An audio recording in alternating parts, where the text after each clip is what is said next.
Menghadapi anak demam aja udah bikin khawatir, apalagi ditambah kejang ya. Ya, kondisi yang lebih umum dikenal sebagai kejang demam ini memang bisa terlihat menakutkan bagi banyak orang tua, bahkan sampai bikin panik dan kebingungan. Maka agar mampu sigap menolong si kecil, penting bagi ayah dan bunda untuk mengetahui apa itu kejang demam, serta bagaimana cara tepat menghadapinya. Selengkapnya akan saya bahas di video ini.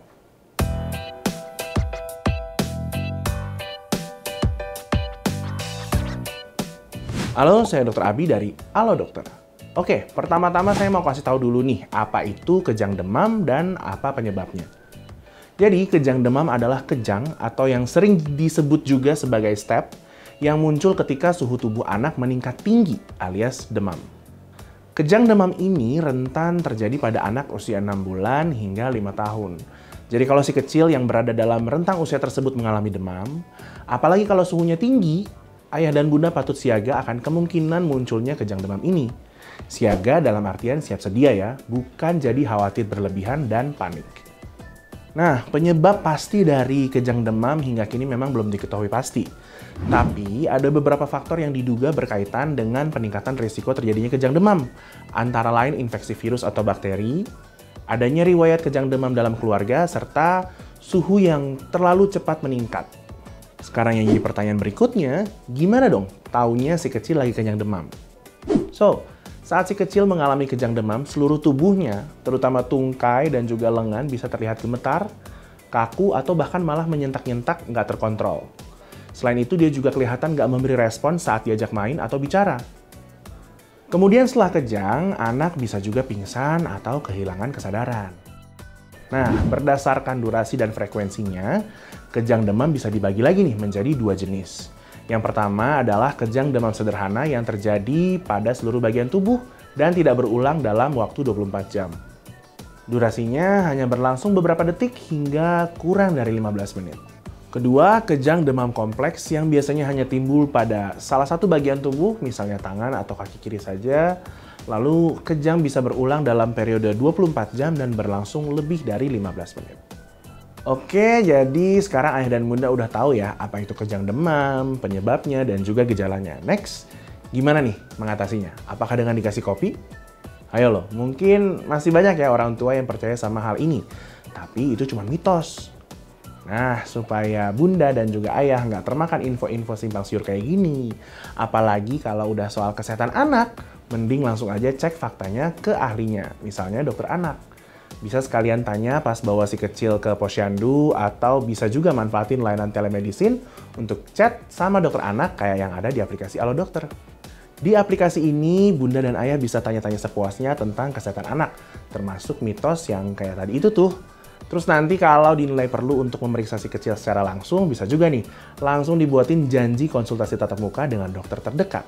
Buat nyobain layanan ini, langsung aja download aplikasi Halo Dokter di Google Play dan App Store. Nah, jadi gimana dong caranya untuk siap menghadapi anak yang kejang demam? Lalu, apa aja yang harus dilakukan untuk membantu mengatasinya? Oke, sesuai janji saya akan jelasin ya. Yang pertama, jaga diri tetap tenang. Saya ngerti banget bunda dan ayah tentu khawatir soal si kecil. Tapi bunda dan ayah perlu sebisa mungkin menjaga diri tetap tenang supaya mampu berpikir jernih dan bertindak cepat dalam menolong si kecil. Setelah itu, segeralah letakkan anak di tempat yang datar dan luas. Tujuannya supaya anak nggak terbentur atau tertimpa benda tertentu saat kejang. Kemudian yang kedua, posisikan anak tidur menyamping untuk mencegahnya tersedak saat kejang. Jadi kalau ada yang keluar dari mulutnya itu bisa keluar lewat samping, nggak langsung balik lagi ke tenggorokan dan tersedak. Ketiga, longgarin dulu pakaiannya, terutama pada bagian leher nih. Dan yang keempat, jangan memaksa untuk menahan gerakan tubuh anak. Cukup dijaga aja agar posisi tubuhnya tetap aman. Next, yang kelima, jangan memasukkan benda apapun ke mulutnya, termasuk minuman, sendok, atau obat-obatan sampai kejangnya berhenti. Yang keenam, panggil nama anak atau ucapkanlah kata-kata yang menenangkan agar dia bisa merasa lebih nyaman. Lanjut yang ketujuh, jika memungkinkan, rekam kejadian saat anak kejang, sehingga nanti kalau dibawa ke dokter, dokternya tuh bisa tahu seperti apa sih kejang yang dialami anak. Dan yang terakhir, catat berapa lama anak mengalami kejang, serta perhatikan bagaimana kondisinya. Kalau kejangnya sudah berhenti, bunda tetap perlu membawa si kecil ke dokter ya, supaya dokter bisa memeriksa kondisi si kecil dan mengetahui penyebab kejang yang dialaminya barusan. Selain itu, bunda dan ayah juga perlu memantau kondisi si kecil setidaknya selama 24 jam ke depan untuk mewaspadai kejang berulang. Jika benar terjadi, maka segera bawa si kecil ke dokter ya. Tapi, kalau kejang demam sudah terjadi lebih dari 5 menit dan diiringi muntah, leher kaku, atau sesak napas, jangan tunggu-tunggu lagi. Langsung aja segera bawa si kecil ke UGD terdekat. Oke? Setelah memeriksakan si kecil yang kejang demam ke dokter, dokter mungkin nantinya akan menganjurkan bunda dan ayah menyediakan obat penurun panas dan juga pereda kejang di rumah untuk berjaga-jaga kalau sewaktu-waktu si kecil demam atau mengalami kejang demam lagi. Nah, supaya ngerti cara pakainya, pastikan bunda dan ayah udah nanya-nanya dan minta diajarin sama dokter atau suster di sana ya. Nah, jadi itulah langkah pertama yang perlu bunda dan ayah lakukan saat anak mengalami kejang demam. Pesan saya, bunda dan ayah nggak perlu terlalu khawatir karena kejang demam jarang sekali menimbulkan komplikasi jangka panjang, terutama jenis kejang demam sederhana nih. Kecuali jika terjadi beberapa kondisi tertentu seperti jeda waktu antara awal demam dengan munculnya kejang sangat singkat, atau kejang demam pertama kali terjadi saat suhu tubuh tidak terlalu tinggi.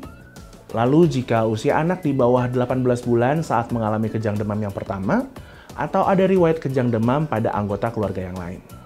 Dengan menerapkan langkah-langkah pertolongan pertama yang sudah saya sebutkan tadi, kejang demam yang terjadi pada anak diharapkan tidak membahayakan kesehatan sang buah hati tercinta. Kalau misalkan ada saran soal topik berikutnya yang mau dibahas, bisa langsung aja tuliskan di kolom komentar. Jangan lupa untuk share video ini ke keluarga dan kerabat yang sudah punya buah hati, serta subscribe ke channel YouTube Alo Dokter biar nggak ketinggalan info-info kesehatan yang penting untuk diketahui. Sampai jumpa di video berikutnya dan hidup sehat bersama Alo Dokter.